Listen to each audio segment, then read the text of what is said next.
Opa, beleza? Sou o professor Rafael, professor de História. Vim aqui falar com vocês hoje sobre as doutrinas do século XIX. Século XIX que traz pra gente várias revoluções, né? É o século, né? A era que o historiador Eric Hobsbawm vai chamar de a Era das Revoluções. É por isso que eu começo aqui falando da Era das Revoluções. Primeira revolução que a gente pode citar aqui é a Revolução Francesa, né? Também a Revolução Inglesa, que é anterior a ela. A gente não está aqui, mas a gente pode falar também da Revolução Americana, que é a independência dos Estados Unidos. A Revolução Industrial, que muda completamente a forma de produzir, as relações de trabalho na Europa e no mundo todo. E, por fim, as revoluções de 1830 e 1848, a chamada Primavera dos Povos. A gente vai também falar sobre a formação da Itália e da Alemanha, do pensamento anarquista e do pensamento socialista. Ok? Bom, a Revolução Francesa ela é fruto do pensamento do iluminismo, né? Da aplicação das ideias iluministas que vão tentar modificar aquela sociedade, criar uma nova sociedade na França. A Revolução Inglesa, que também se ancora em ideias iluministas, vai mudar completamente o sistema político e social na Inglaterra, criando inclusive condições para o desenvolvimento do capitalismo e da Revolução Industrial. A Revolução Industrial ela é uma revolução profunda no modo de produção, inicialmente na Inglaterra e mais tarde, né, um processo que é contínuo, e nós vemos aí até hoje a revolução da indústria todos os dias.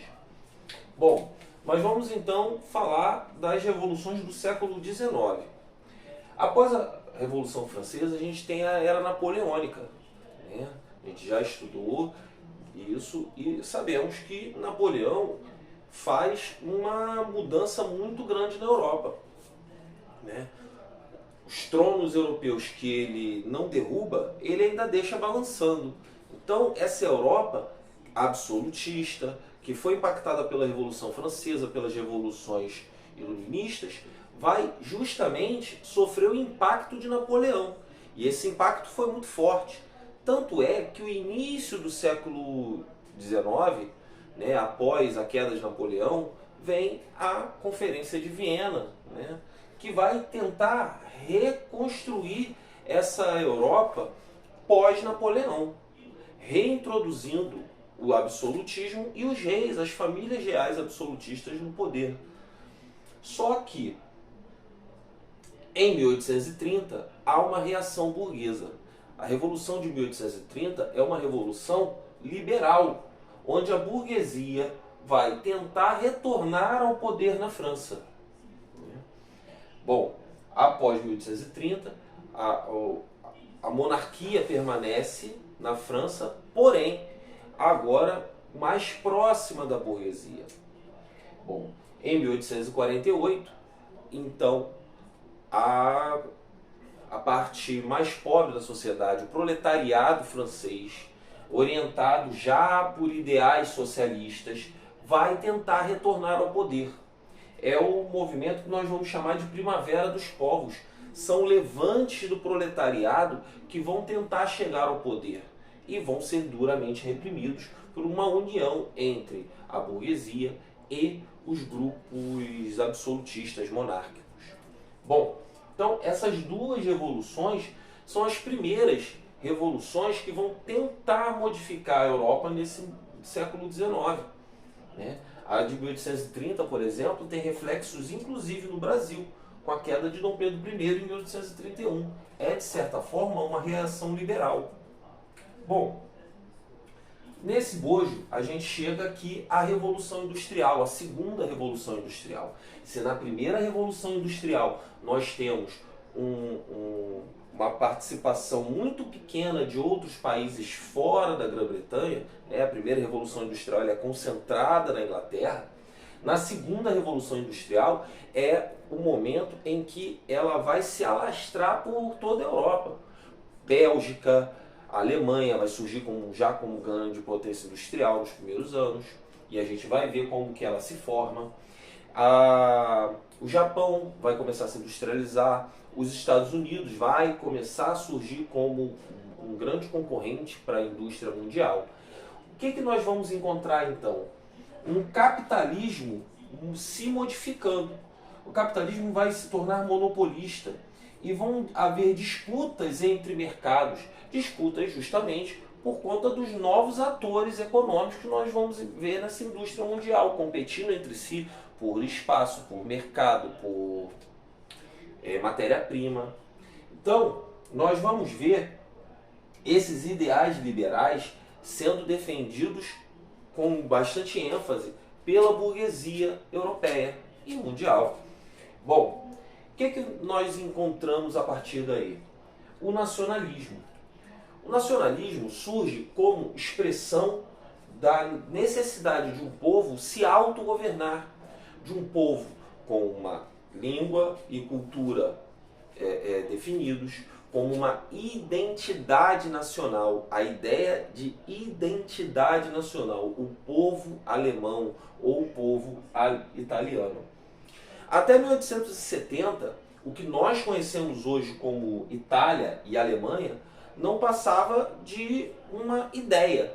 Porque a Itália, a Península Itálica, era, na verdade, cheia de vários países, pequenos principados, pequenas cidades-estado, e grande parte dela ocupada pelos chamados estados da igreja. Bom, com a liderança do reino de Piemonte e Sardenha, a unificação italiana vai ter início. Tá? O que nós vamos encontrar aí? Um processo duradouro que leva metade do século XIX para se configurar, para se definir, e somente em 1871 vai ser finalizado, tá?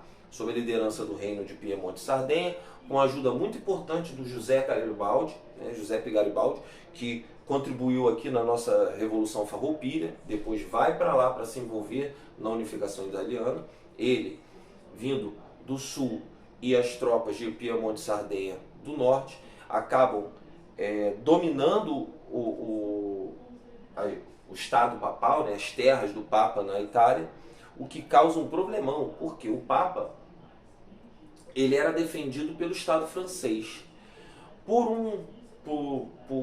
A França se envolve numa guerra e não consegue mais proteger os estados papais. É quando a Itália consegue se unificar tomando esses estados. O Papa passa a se autoproclamar refém em Roma. E essa situação só vai se resolver em 1929 por intermédio de Benito Mussolini, que, para buscar o apoio da igreja ao Estado fascista, resolve a solução, né, pagando uma indenização à Igreja Católica. Bom, a gente então falou da unificação da Itália, mas a unificação da Alemanha é também muito importante. É uma unificação também que demora bastante tempo e começa com o Zollverein.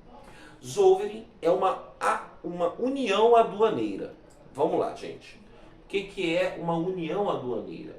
É a união entre estados, entre territórios, quebrando as barreiras alfandegárias. Toda vez que a gente importa um produto, nós temos que pagar uma taxa de importação para proteção do mercado, né? Para não haver concorrência naquele mercado. Então, o Zollverein é uma união, é um mercado comum criado entre os estados alemães. Estados alemães, por quê? Porque a Alemanha, como nós conhecemos, não existia. Existia uma grande união, uma grande quantidade de estados alemães, pequenos principados, que se reuniram, quebrando as barreiras alfandegárias entre si. Bom, essa barreira alfandegária, olha aqui, ó, capitalismo monopolista, disputa entre mercados, ela se dá em torno do reino da Prússia, que era o reino mais forte da região. e em oposição ao reino da Áustria, porque Rússia e Áustria eram concorrentes. Então, embora fale alemão, embora se sinta alemão, o Estado austríaco não fica de fora dessa união e, barrado, não vira Alemanha. A Áustria continua como Alemanha e a Alemanha se dará em torno do reino da Prússia. Tudo começa aqui com essa união alfandegária que nós denominamos, que foi denominado Zollverein. Bom, continuando então, nós temos as ideias que a gente pode dizer que são as ideias de esquerda, as ideias vindas do proletariado. E uma delas é o anarquismo, né, que tem como seus principais pensadores Proudhon e Bakunin. O anarquismo parte da ideia de ausência de Estado. Como assim? Os anarquistas percebem o Estado como um vilão, como o causador, o agente causador do mal, da exploração da burguesia, do proletariado por parte da burguesia. Então, eles veem como necessário para a busca da felicidade, da libertação do proletariado da exploração, a extinção tanto do Estado quanto da propriedade privada dos meios de produção, tá? Que é a vontade anarquista. Bom, o anarquismo ele era muito popular entre os movimentos sindicais, operários, até ali o início do século XX, os primeiros 20 anos do século XX. Tá? Por que ele cai assim, perde seu público, perde seus adeptos? Por conta do sucesso das ideias socialistas lá na Rússia, que cria a União Soviética e passa a liderar esse processo. Né? Bom, agora a gente vai falar sobre o socialismo. O correto mesmo seria nós chamarmos de socialismos. Por quê? Porque não é uma corrente ideológica única. Existiram os chamados socialismo utópico, os chamados socialismo científico e mais tarde socialismo cristão, que é o socialismo da Igreja Católica. A gente vai começar com o socialismo utópico. Ele é chamado assim por justamente Karl Marx e Friedrich Engels, que vão dizer que as ideias socialistas que se desenvolviam até então eram ideias utópicas.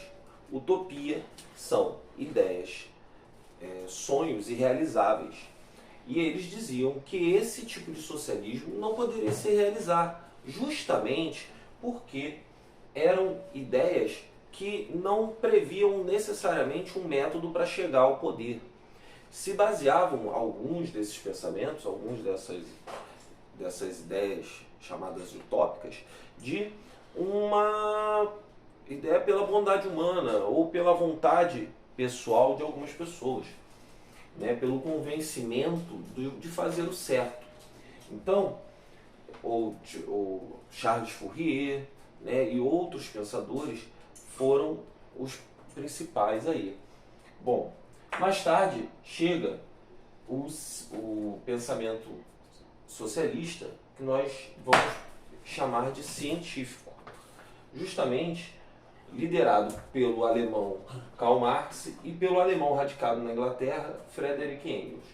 Bom, Karl Marx e Friedrich Engels vão estudar o capitalismo, o liberalismo de Adam Smith, Malthus, de David Ricardo, e vão desenvolver uma ideia de socialismo em contrapartida a essas ideias. E vão ganhar, a partir de 1848, quando surge o Manifesto do Partido Comunista, que vai justamente se tornar um panfleto, um manifesto desse pensamento socialista.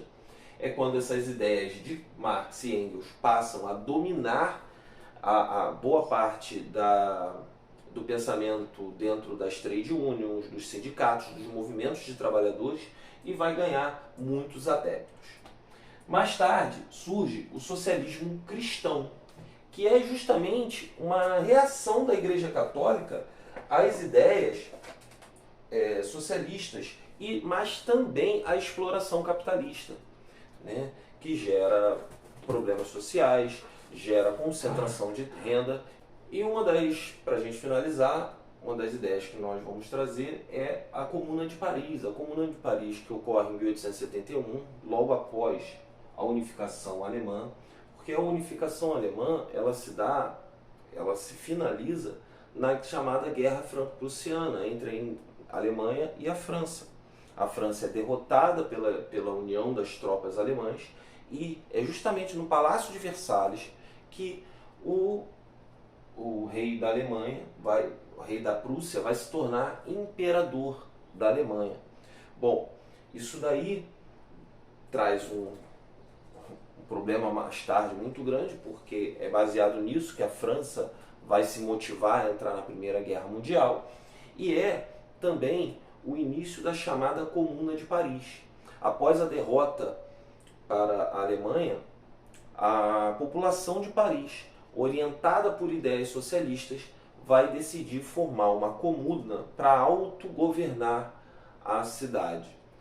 Bom, esse movimento tinha ideias socialistas, né, que se pretendia fazer um governo autônomo para os trabalhadores, mas não vai muito longe, porque justamente o que sobrou das tropas francesas, mais as tropas da Alemanha recém-formada, né, o exército prussiano, vão dizimar essa população francesa, pondo fim à Comuna de Paris, tá? Que foi o primeiro experimento socialista de se tomar o Estado, de fazer uma revolução socialista. Mais tarde, a Revolução Russa de 1917 vai levar a cabo essas ideias e dar início à União Soviética. Bom, vou finalizando aqui a nossa aula. Espero contar com o like de vocês, contar com a aprovação e sigamos estudando. Valeu!